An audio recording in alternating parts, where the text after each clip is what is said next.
In diesem Video lernen Sie die Makrofotografie etwas näher kennen.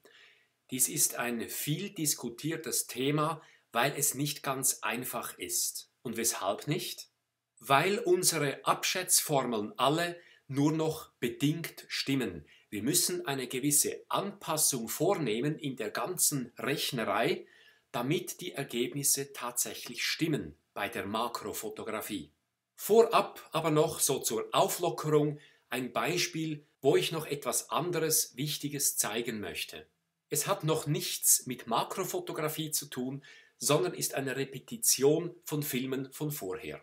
Dies sei die Situation APS-C-Sensorkamera, Brennweite 16 mm und wir haben den Wunsch, ab 4 Metern bis ins Unendliche Schärfe zu generieren. Bis ins Unendliche Schärfe, da läuten die Glocken, wir werden also hyperfokal fotografieren. Dies bedeutet, wo ist G? Immer in der doppelten DNA-Distanz, also bei 8 Metern, welches dann auch der hyperfokalen Distanz entspricht. Und bereits ist nur noch die Frage, welche Blende wir wählen sollen, um von 4 Metern bis in den hintersten Hintergrund Schärfe zu generieren. Nun ganz einfach, nach dieser Formel, die Hyperfokal-Mindestblende fc² durch G, also 8000, durch Z0, also 0,02. Dies gibt eine Mindestblendenzahl von 1,6 und die ist sehr offen. Es würde also die Offenblende vermutlich bereits ausreichen, um diese Landschaft ab 4 Metern bis ins Unendliche scharf zu kriegen. Nun müssen wir uns aber überlegen, ob wir da nicht vielleicht Aberrationsunschärfen im Bild haben würden und dies halt mehr oder weniger je nach Objektiv. Die Hyperfokal-Maximalblende KH0 ist dann die Wurzel aus der Mindestblende mal der förderlichen Blende, gibt 5,6, die Blende für maximale Schärfe in den defokussierten Ebenen, hier also bei DNA und im Unendlichen. Und die hyperfokal gemäßigte Blende KH-Delta ist die 4. Wurzel aus der Mindestblende hoch 3 mal die förderliche Blende. Also da müssen Sie einfach zweimal die Wurzeltaste drücken. Dies gibt die Blendenzahl 3 für eine gute Durchschnittsschärfe über die ganze Schärfentiefe. Aber auch die ist noch ziemlich offen. Nun, meine Blendenwahl fällt auf K-Wahl gleich 5,6. Und warum? Diese Blende entspricht K0. Wir haben also höchstmögliche Schärfe an den Schärfentiefengrenzen, das ist DNA, und im Unendlichen, im weitesten Hintergrund. Und zugleich entspricht meine Blendenwahl eben ungefähr der kritischen Blende KK, die nicht das Optimum von Zerstreuung und Beugung, sondern das Optimum von Beugung und Aberration findet, ergo eine höchstmögliche Schärfe in G bildet. Wir haben nun also hier und da und dort eine absolut optimale Schärfe. Und das Fazit aus diesem Vorspann, die Rechnung mit Beugung und mit Aberration machend, wählen wir, wenn wir eine sehr kleine Mindestblende berechnen für unser Vorhaben, vorzugsweise dann K-Wahl gleich die kritische Blende. Nun aber rasch zum Thema dieses Films, die Makrofotografie.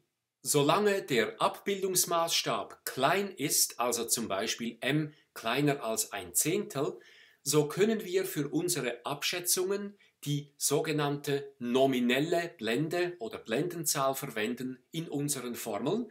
Dies ist also K, wie wir sie ablesen können bei der Kamera und wie wir sie immer angewandt haben in unseren Formeln allen.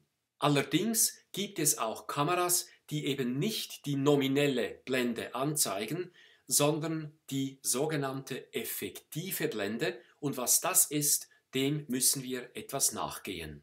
Wird der Abbildungsmaßstab unserer Fotografie größer, bilden wir Gegenstände also groß ab auf dem Sensor, wir sprechen von Abbildungsmaßstäben zwischen 1/10 bis zu 10, so wirkt die Blende eben des wachsenden Auszugs wegen ganz anders.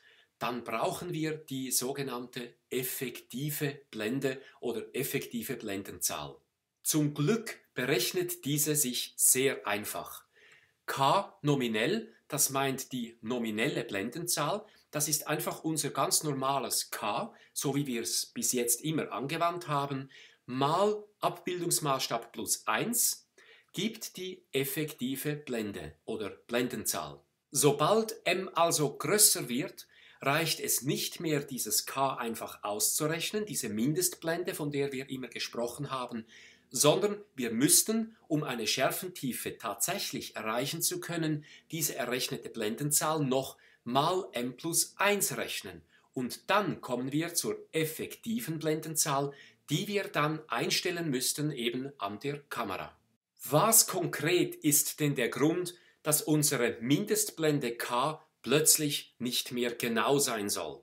Sehr schematisch dargestellt haben wir hier das Objektiv als eine einzige dünne Linse mit einer einzigen Hauptebene H. Sehr vereinfacht. Wenn wir nun Licht haben aus dem Unendlichen, so kommen diese Lichtstrahlen rechtwinklig zu Hauptebene oder Sensor auf unser Objektiv und treffen hier ein und werden von dieser Linse, so ist sie geschliffen, dieser Art gebrochen, dass sämtliche diese Strahlen aus dem Unendlichen kommend sich wieder sammeln am wohl speziellsten Sammelpunkt, den wir in der Fotografie kennen, nämlich im Brennpunkt unseres Optiksystems. Und die Distanz von Hauptebene zu diesem Brennpunkt, die nennen wir eben Brennweite, Fc. Hier muss der Sensor sein, um ein Licht aus dem Unendlichen scharf abzubilden. Also ist Fc genau gleich der Bildweite b. Die Bildweite ist nämlich der Abstand zwischen Hauptebene und Sensor und nicht der Abstand zwischen Hauptebene und Brennpunkt. Und nun ist es eben Tatsache, dass wir bei fast allen unseren Abschätzformeln Fc ungefähr gleich b setzen. Und wenn das Licht aus dem Unendlichen kommt, stimmt dies ja sogar ganz genau. Was passiert denn nun aber, wenn wir g nicht im Unendlichen, sondern etwas näher bei uns wählen? Na, dann gehen diese Strahlen nicht mehr bis ins Unendliche, sondern sie sind endlich irgendwo hinfokussiert. Aber hinter der Linse passiert eben auch etwas. Dieser Winkel hier, der bleibt immer etwa konstant. Das sehen Sie hier ziemlich gut. Das heißt, diese Lichtstrahlen sammeln sich nicht mehr genau hier im Brennpunkt, sondern etwas dahinter. Um nun diesen Gegenstand in G wirklich scharf abbilden zu können, müsste der Sensor eigentlich hier positioniert sein. Aber bei unseren Formeln sagen wir, er sei ungefähr da positioniert. Also wir sagen, Fc ist ungefähr gleich b.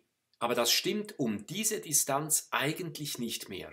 Na, und wenn wir nun Makrofotografie betreiben, dann ist das noch viel extremer. Wenn wir G sehr nahe an der Kamera wählen, dann wird dieser Winkel da hinter der Linse eben auch aufgedehnt.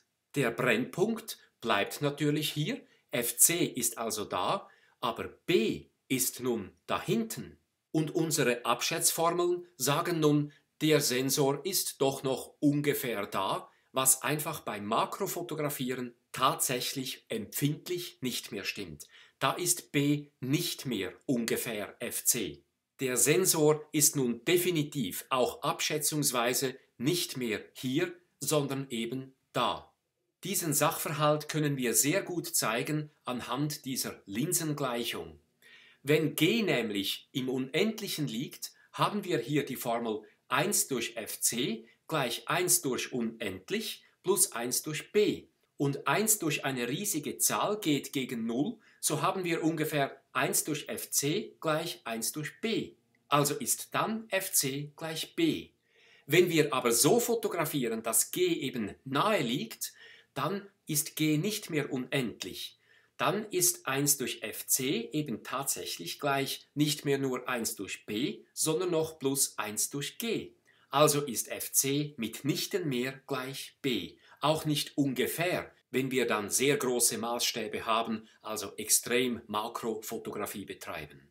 Der Abbildungsmaßstab berechnet sich immer nach diesen Formeln hier. Diese da hinten kennen wir schon sehr gut. m ist gleich fc durch g minus fc. Dies ist aber zugleich auch b minus fc durch fc und b minus fc ist gleich dieses x, die Auszugsverlängerung über fc hinaus, also auch x durch fc. Der Abbildungsmaßstab ist also auch diese Strecke durch diese Strecke. Hier ist sie ungefähr gleich lang. Das heißt, wir erzielen, wenn wir in der roten Art fotografieren, einen Abbildungsmaßstab von 1:1. Und genau dies müssen wir nun eben korrigieren, dass wir beim Makrofotografieren nicht mehr so leichtfertig abschätzen können, dass der Sensor immer ungefähr hier sitzt, sondern bei dieser Art zu fotografieren verschiebt sich der Sensor zum Teil drastisch weiter weg von unserer Hauptebene. Und nun gilt eben, dass b gleich fc mal m plus 1 ist. Hier beim Abbildungsmaßstab 1:1, also m gleich 1, wäre b gleich fc mal 1 plus 1, also fc mal 2. Das sehen Sie hier auch, fc mal 2 gibt b. Und genau diesen Faktor m plus 1, den finden wir sehr oft in den Formeln für die Makrofotografie. Eigentlich sollte dieser Faktor überall vorkommen, aber wenn wir eben g sehr weit wählen, wird der Abbildungsmaßstab gegen 0 klein. Das bedeutet, wir haben in dieser Klammer 0 plus 1 oder fast 0 plus 1. Dies gibt ungefähr 1. Dann ist die nominelle Blende ungefähr gleich der effektiven und so reicht dies dann für Abschätzungen. Aber hier nicht mehr. Wenn wir also die Schärfe untersuchen oder eben auch die Helligkeit, dann dürfen wir nicht mehr einfach uns mit unserer Mindestblende K bedienen, sondern müssen diesen Faktor irgendwie mit einbeziehen. Auch bei der Verschlusszeit müssen wir aufpassen. Benötigen wir die Verschlusszeit t mit dieser Blendenzahl, die wir einstellen zum Beispiel, so müssen wir auch t effektiv finden mit dem Verlängerungsfaktor Vf, Verlängerungsfaktor, der sich nach Kf effektiv durch K nominell im Quadrat verhält, also in der Abhängigkeit der Pupillenfläche steht. Was bedeutet dieser Verlängerungsfaktor gleich m plus 1 zum Quadrat? Zum Quadrat, weil es eben um ein Flächenverhältnis geht. Nun, um so viel mal länger müssen wir ein Bild belichten, als wir es berechnen würden beim normalen Fotografieren. So etwa müssten wir bei einem Abbildungsmaßstab von 1:1, also m gleich 1, das Bild wird so auf dem Sensor genau gleich groß wie der Originalgegenstand, so wird das Bild schon recht düster. Wenn wir also etwa eine Blende K gleich 4 einstellen an der Kamera, so wirkt diese wie K effektiv gleich 8. 1 plus 1 gibt 2 mal 4 gleich 8. Und dann beim Maßstab 1:1 ist der Verlängerungsfaktor gleich 1 plus 1 gibt 2 im Quadrat gleich 4. Wir müssten dieses Bild also 4-mal länger belichten, das sind 2 Blendenstufen länger, als wir es eigentlich sonst berechnen würden. Und dies wird nun sehr begreiflich, wenn wir eine alte Fotonotizbuchseite hervornehmen, nämlich jene, wo wir die Belichtungsformel behandelt hatten. 2 hoch L, das ist da dieser Exposure Value, den ich L nenne, gleich K Quadrat mal 100 durch T mal ISO. Wobei L die Helligkeit ist des Motivs. Und das bleibt natürlich konstant, denn dem Motiv ist es egal, wie wir es fotografieren, das bleibt genau gleich hell. Wenn wir nun aber eine Blende haben, zum Beispiel eben 4, und sie wirkt wie eine Blende 8, dann ist dies von 4:8 ein Faktor von mal 2. Dieses mal 2 wird aber zweimal gebraucht, weil wir K quadrieren. Also K mal 2 mal K mal 2, also K Quadrat mal 4. Und dieses 4 muss auch da unten dann hingeschrieben werden, damit sich das wieder wegkürzt, damit der Bruch eben gleich bleibt und somit L konstant ist. Beim Makrofotografieren wird ein Bild also ziemlich viel dunkler als normal berechnet unter Umständen, und zwar um minus Logarithmus zur Basis 2 des Verlängerungsfaktors Blendenstufen. Machen wir hier das Beispiel. Wir haben also den Verlängerungsfaktor hier von m plus 1 im Quadrat von 4. Nehmen wir also von 4 den Logarithmus und teilen den durch 2 Logarithmus und das gibt 2. Wir haben hier eben diese 2 Blendenstufen, die wir an Licht verloren haben, weil wir mit diesem Maßstab hier fotografieren. Und dies eben auch wieder darum, weil wir die Verschlusszeit so berechnen, als wäre der Sensor hier. Er ist aber da hinten und wenn wir weiter hinten sind in einer Höhle, dann braucht das Licht viel mehr Weg, bis es bei uns ist und es wird schnell einmal wesentlich dunkler, wenn wir bei einer Höhle in die Tiefe wandern. Weil eine Blende, die wir eingestellt haben, so wirkt, müssen wir auch aufpassen beim Berechnen der förderlichen Blende. Denn die Beugung hat auch mehr Weg, wo sie sich entfalten kann, weil der Sensor weiter hinten ist, als wir bis anhin berechnet haben. Die Beugung wird aggressiver. Beim APS-C-Sensor etwa ist die förderliche Blende also dann nicht mehr gleich 20, sondern mit einem Abbildungsmaßstab 1:1 nur noch 10. Denn eine eingestellte Blende 10 wirkt mit diesem Maßstab eben wie 10 mal 1 plus 1 und das gibt dann 20, unserer förderlichen Blende für den APS-C-Sensor. Die eigentliche förderliche Blende wäre immer so zu berechnen, wollten wir denn exakt sein. Also nicht nur 750 mal Z0 durch W, was ungefähr 1000 mal Z0 gibt, sondern eben noch wiederum durch diesen Faktor geteilt. Fotografieren wir also zum Beispiel mit einem APS-C-Sensor mit dem Abbildungsmaßstab 4:1, so würde die entsprechende förderliche Blende gleich 20 durch 5, also nur noch gleich 4. Dann hätten wir also mit einer eingestellten Blende 4 ein Bild ergo bereits an die Beugungsgrenze getrieben. Machen wir ein erläuterndes Beispiel. FC sei 40 mm bei einem APS-C-Sensor und wir fokussieren in 2 Metern. Der Abbildungsmaßstab nach dieser Formel ergäbe dann ein 49. Die förderliche Blende, wie bisher berechnet, ergäbe dann 20. Die eigentliche förderliche Blende nach dieser Formel ergäbe aber 19,6. Aber Sie sehen schon, wenn G viel größer ist als FC, dann können wir sagen, das ist einfach ungefähr 20. Und die Blende für maximale Schärfentiefe, die ist ja Kf durch Wurzel 2, gibt ungefähr 14,14 und nach der Formel 280 eben dann 13,86. Aber auch da ist unsere Abschätzung ja nicht so falsch. Wir können doch einfach sagen, das ist ungefähr Blende 14. Wenn G nun aber nicht so groß ist, sondern gar nicht mehr so viel größer als die Brennweite, wir also nahe an den Gegenstand herantreten, dann wird er eben größer abgebildet. M ist dann, wir wissen es, wenn die Brennweite genau halb so groß ist wie die Gegenstandsweite, 1:1. Die förderliche Blende wie bisher natürlich immer noch 20. Nach unserer neuen Formel, die exakte aber, ist die eigentliche förderliche Blende nur noch gleich 10. Dies haben wir ja hier bereits herausgefunden. Und Kf effektiv bisher, diese 14,14, würden dann exakt berechnet nur noch zur Blende 7,1. Was wir hier unsere approximativen Formeln als Abschätzung durchaus gelten lassen können, dies werden sie eben beim Makrofotografieren wirklich unbrauchbar. Und nun wird's erst recht spannend. Wie erstreckt sich nun eigentlich die Schärfentiefe d-Delta in den Raum um G herum, wenn wir eben Makrofotografie betreiben? Nun, etwas erstes sehr Spezielles. Die Schärfentiefe dehnt sich beim Makrofotografieren symmetrisch aus vor und hinter der Schärfeebene. Also D vorne und D hinten sind beide in etwa gleich groß. Und die ganze Schärfentiefe berechnet sich wie folgt. d-Delta ist gleich 2 mal die effektive Blende, wie sie wirkt, mal Z0 durch m².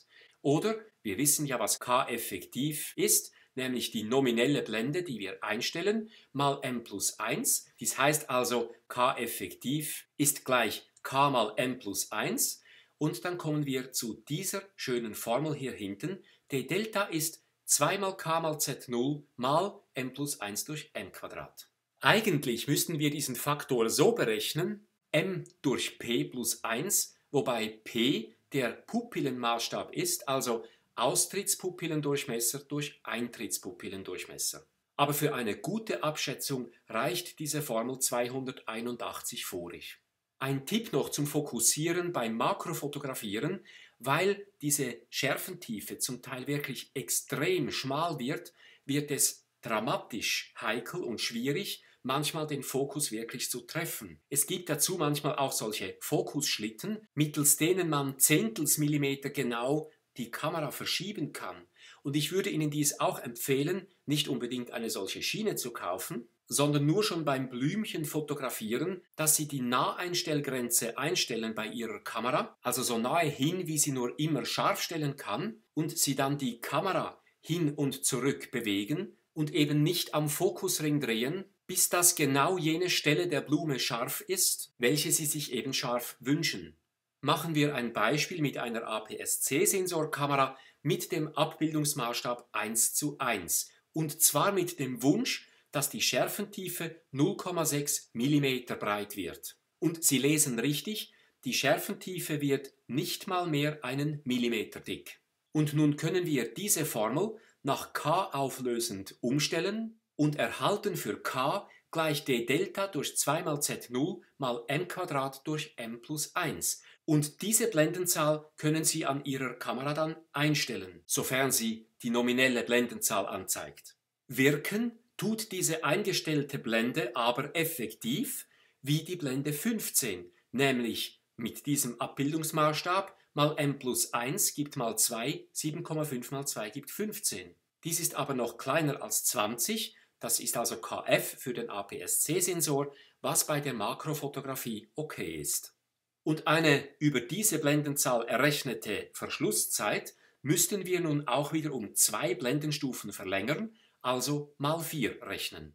Und der Abbildungsmaßstab lässt sich auch immer so berechnen: Bildgröße, wie groß ist dieses Bild auf dem Sensor, durch die Gegenstandsgröße, also wie groß ist dieser Gegenstand, den ich fotografiere, in Natura tatsächlich.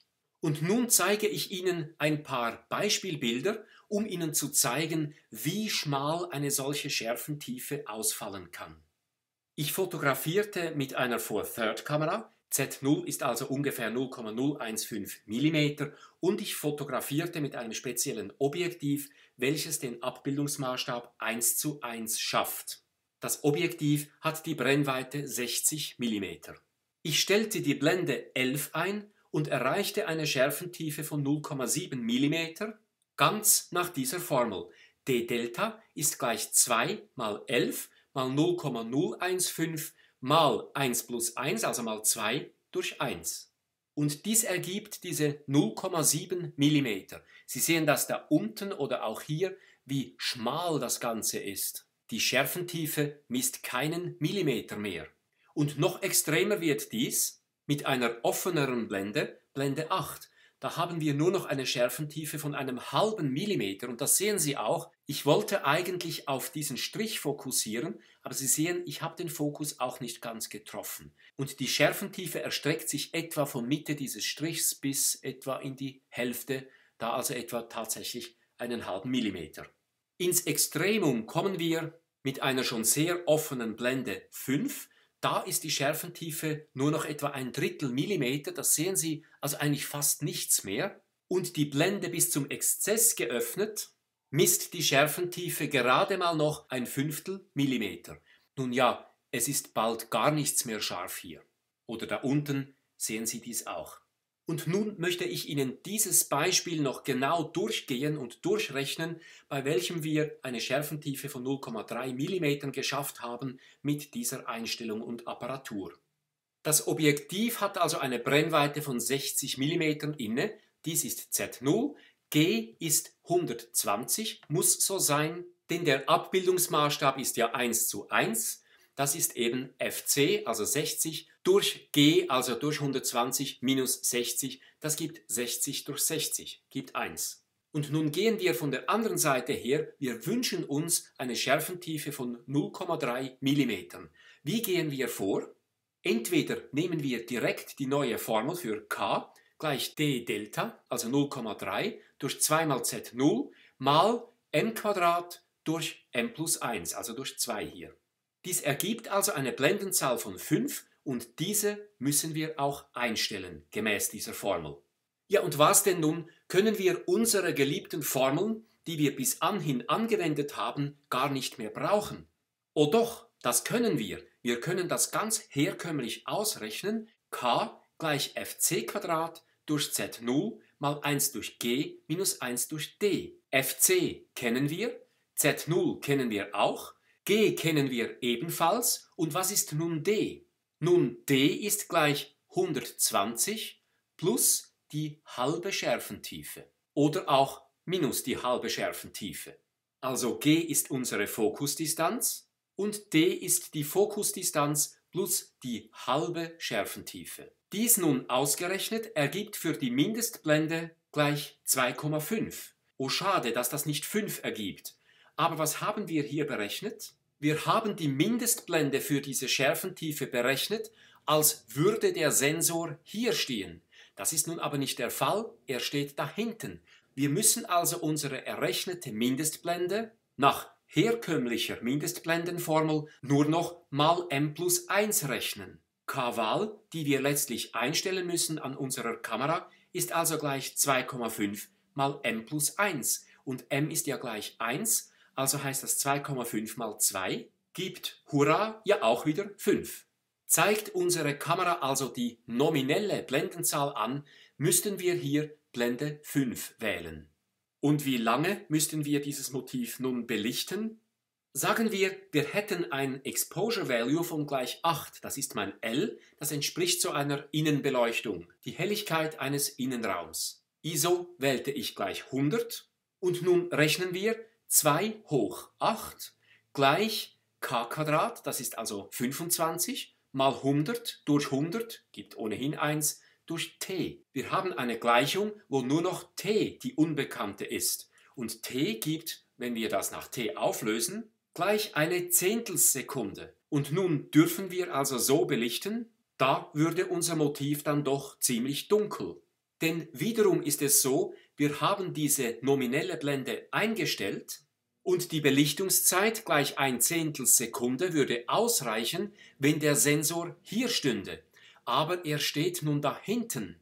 Denn die Blendenzahl ist ja berechnet mit Fc durch Pupillenöffnung. Uns interessiert fürs Licht nun aber eben nicht Fc durch die Pupillenöffnung, sondern B durch die Pupillenöffnung. Denn wir stehen da hinten, also der Sensor.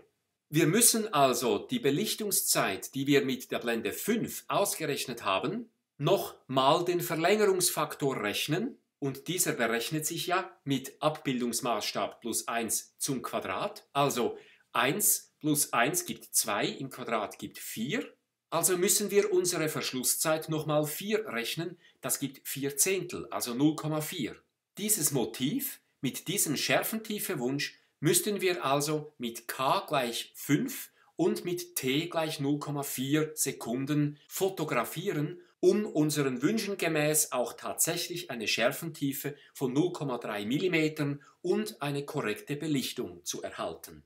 Und dies erzeugt dann eben genau dieses Bild, vielleicht sogar noch etwas knapp belichtet. Wir können also unsere herkömmliche Formel immer noch einsetzen, wir müssen dann die errechnete Mindestblende einfach noch mal dieses m plus 1 rechnen.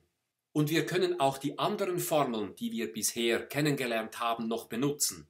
So etwa die Formel für d nah und d fern. 1 durch d nah oder d fern ist gleich 1 durch g plus minus 1 durch die hyperfokale Distanz. Hier mal ohne die Beugungsunschärfe mit zu berücksichtigen. Allerdings ist hier dh nicht nur fc² durch k mal z0, sondern wir müssen jetzt eigentlich immer für dh gleich fc² mal m plus 1 durch k mal z0 einsetzen. Wenn g aber sehr groß ist, also viel größer als fc, dann wird m gegen 0 gehen, sodass wir eben hier auch wiederum haben 1 plus ungefähr 0 gibt 1. Dann fällt diese Klammer dann weg für eine absolut genügend genaue Abschätzung. Und wenn Sie dies nachrechnen möchten, ergibt hier dh gleich 96.000 also Millimeter, 96 Meter. Und diese 96.000 hier und hier eingesetzt, dann erhalten Sie mit diesem Term genau diese 0,3. Und eine weitere Formel sollte diesen Faktor m+1 erfahren, nämlich die Formel für den Aufnahmewinkel. Alpha ist ja bekanntlich gleich 2 mal Arcus Tangens von der Sensorlänge durch 2 mal Fc. Und Sensorlänge ist entweder die Sensorhöhe oder Breite oder auch die Diagonale, je nachdem, welchen Winkel wir berechnen möchten. Den Aufnahmebreiten, Längen- oder Diagonalwinkel. Und auch da haben wir wieder das Problem, dass wir hier für Fc eigentlich b einsetzen müssten. Wir berechnen hier nämlich Folgendes. Die Sensorlänge durch 2, das ist also von hier bis hier, durch Fc. Und das gibt den Tangens des halben Alpha-Winkels, des halben Winkels von hier. Und mal 2 ergibt dann den ganzen Winkel. Wir haben aber den Sensor nicht hier. Wir hätten ihn nur hier, wenn wir ins Unendliche fokussiert hätten. Der Sensor ist da hinten. Dies ist unser Aufnahmewinkel. Wir müssen also diese Formel auch dahingehend verändern. Korrekt wäre eigentlich, und zwar immer, egal wie wir fotografieren, die Sensorlänge durch 2 mal b, den Arcus Tangens davon mal 2. Also diese Umrechnungen und das Komplizierte am Makrofotografie berechnen liegt einzig daran, dass wir oft die Bildweite und nicht die Brennweite einsetzen müssten in unsere Formeln und unsere Formeln ziemlich frech approximieren und sagen, b ist ungefähr gleich fc, was aber nur der Fall ist, wenn g viel größer ist als fc, was bei der Makrofotografie nicht der Fall ist. Deshalb müssen wir hier tatsächlich b einsetzen, weil es so langsam relevant wird, nämlich je größer m wird. Mit g viel größer als fc, also m fast 0, ergibt dies eine Abschätzung, dass b ungefähr fc ist. Bei der Makrofotografie müssen wir aber statt fc wirklich diesen Term hinschreiben, was dann zu dieser Formel führt, welche eben den effektiven Aufnahmewinkel zu berechnen vermag. Und kurz ein Beispiel: APS-C-Sensor 16 x 24 mm, Brennweite sei 60 und G 100 mm. Wir haben also einen Abbildungsmaßstab von 1,5 und daraus einen dreist approximativ abgeschätzten Bildwinkel Alpha von etwa 15,2 Grad und einen effektiven Aufnahmewinkel nach dieser Formel von nur gerade noch 6,1 Grad. Also hier ist der Fehler signifikant. Also statt diesen allzu rudimentär abgeschätzten Bildwinkel fahren wir beim Makrofotografieren viel besser mit der Formel für den effektiven Bildwinkel, wo wir statt die Brennweite richtigerweise eben die Bildweite verwenden. Nun, ich hoffe, dass Sie hier gut begreifen durften, und diese Formeln gelten alle für jedes Objektiv, sofern es keine sogenannte Innenfokussierung hat. Da gibt es also noch eine kleine Einschränkung, denn nicht alle Objektive arbeiten gleich. Bei der sogenannten Innenfokussierung ist es so, das Objektiv verändert bei der Fokuseinstellung seine Baulänge nicht, sondern verschiebt nur intern einige Linsen. Dabei wird aber die Brennweite verändert und auch die Bildweite. Und unsere Makroformeln korrigieren die ganze Angelegenheit dann nicht korrekt bei unseren Berechnungen. Und was werden wir im nächsten Video machen? Wir werden der Frage nachgehen, wie wir Objekte noch größer abbilden können, wie wir noch näher herangehen können an ein Objekt, also ein Sujet, an ein Motiv, als eben nur gerade bis zur Naheinstellgrenze hin des Objektivs. Wie können wir die Makrofotografie noch extrapolieren? Dem gehen wir nach im nächsten Video, und zwar geht es da um die Auszugsverlängerung, dann um die Vorsatzlinse und um Tele- und Weitwinkelkonverter und auch am Ende noch um die Objektiv-Retrostellung. Und dabei wünsche ich Ihnen viel Spaß.